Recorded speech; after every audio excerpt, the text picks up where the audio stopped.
This way. December 21st of 2021. July of 2012. In 2021. The average expectancy is 2 to 5 years. There's no cure. I was just at a normal football practice, and it was just like another day.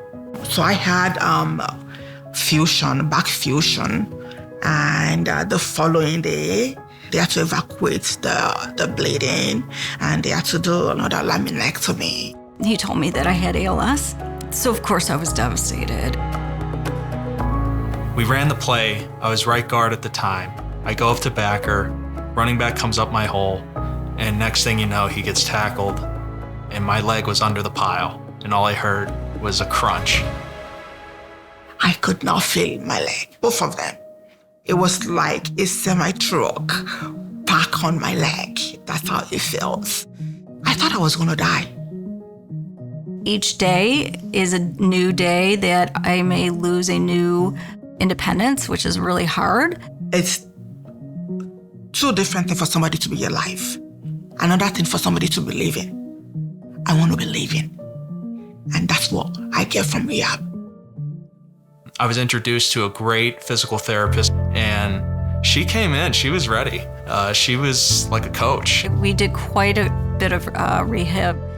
It was phenomenal. I made so many gains, like I couldn't believe. I think here at my house, I only was doing like 20 feet. There, I was doing like 180 feet by the time I left. It was a battle between me giving up and me moving on. You know, when you have hope, when you have faith, it gives you that motivation to keep going. You don't want to be defining yourself by your disability. I'm Kyle Uminski. I am the same human being as I was before amputation.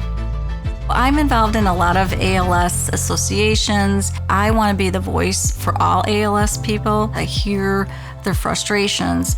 I also want to give them hope. I've always planned to go for my doctorate degree. I still will achieve whatever it is that I want to achieve on my 2 feet or on the wheelchair.